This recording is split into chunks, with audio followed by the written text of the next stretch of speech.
News for you on the coronavirus outbreak. You are now looking at what we're calling live pictures, because they are live, of the Costa Smeralda cruise ship docked in a port in Italy. Around 6,000 passengers cannot leave due to possible cases of the coronavirus on board. They are now being checked for the deadly disease. Officials suspect that 2 passengers from China have it. Nearly 200 Americans evacuated from Wuhan, the epicenter of the deadly outbreak, landed in Southern California yesterday wearing protective clothing. The State Department says it will send more planes to fly out U.S. citizens next week. We'll hear from Remy Inocencio in Beijing in a moment, but first, Carter Evans is at the Air Reserve Base near Los Angeles, where the CDC wants those evacuated Americans to stay for now. Carter, how do they feel about that?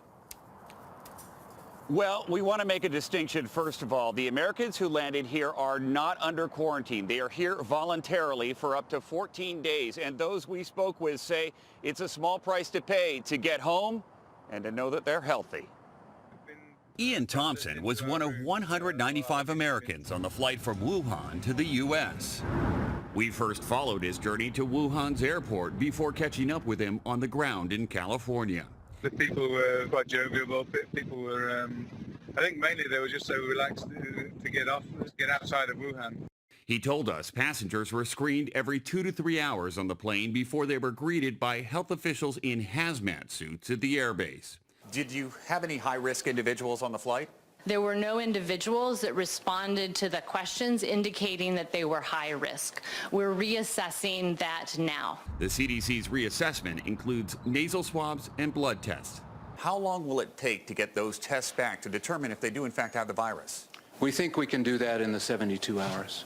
But some Americans were left behind in Wuhan and remain fearful. She told me that they got through several of the screenings, got their tickets, got through the medical check, and then I got a message that says it's a no-go. James Dickey's ex-wife and 8-year-old daughter were told they were bound for the U.S. on the only flight out of Wuhan. But because his daughter didn't have her passport, they were denied entry at the last minute. I just felt so defeated at that point, and it sort of felt like both countries had let me down. How's a father supposed to feel when his daughter's in harm's way?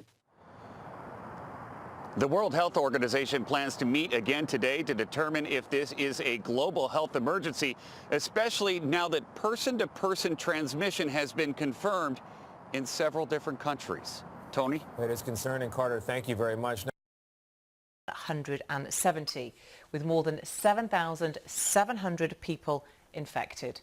16 countries outside China are affected. India is the latest to confirm a coronavirus case in its southern state, Kerala. And in the past hour, Russia has said it will stop issuing visas to Chinese nationals. As global concerns spread, major international sporting events are either being moved or taken out of China.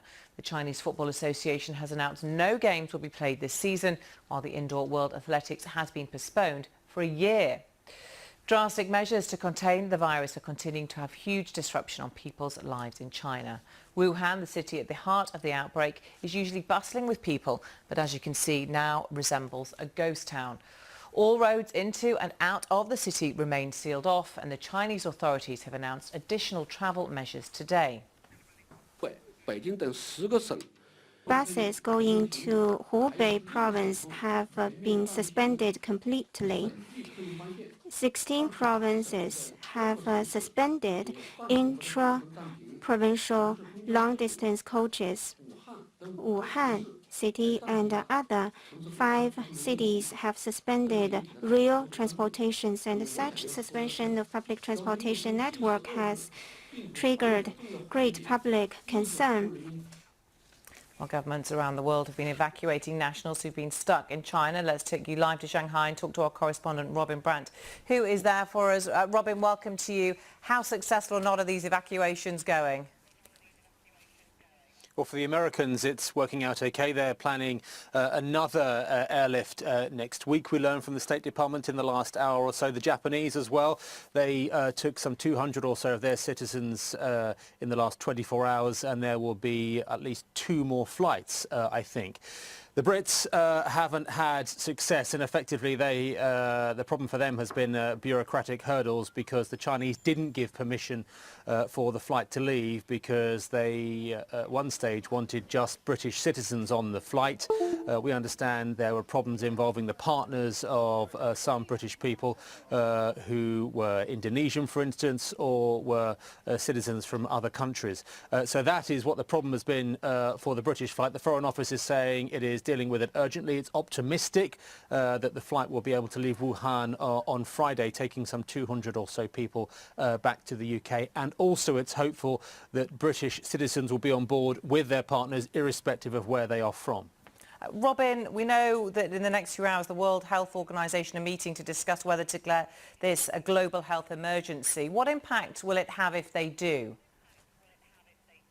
How worried are you? Is this people's worst fears? Is it a pandemic? Is it something that you think is going to spread, you know, like Ebola did, or in its own location all those years ago?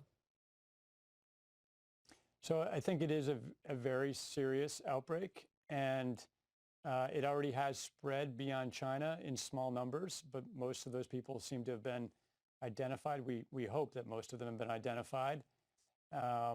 So it's not a pandemic. A pandemic is disease that's really spreading globally around the world, really unchecked spread around the world. And at this point, really the majority, the vast burden of disease is still in China. But to the question of whether or not this is controllable, I think the honest answer is we don't know if it's controllable yet. So I think we really need to be going down two trails at once. The first trail is doing everything we possibly can to help China in its efforts to control the disease and getting people isolated and treated and diagnosed. But on the other hand, on track two, I think we should also be planning for the possibility that it's not controllable and that it will spread to other parts of the world. Okay, so let's first take the China piece of this, because obviously, as you say, that's the most important at the moment. Are you impressed, satisfied, pleased with the way the Chinese authorities are dealing with this, as opposed to how they dealt with, you know, in 2003 and 4 when SARS started? Are they being more transparent? And I mean, this lockdown is incredible when you think it affects, you know, close to 65 million people. Yeah, I mean, I think they are being much more transparent than in the time of SARS. And there's direction from the president himself saying that he is directing people to share information with the world, share with the World Health Organization, with other governments. So there is a lot more sharing. I think information could always be better. They probably could improve the speed of information.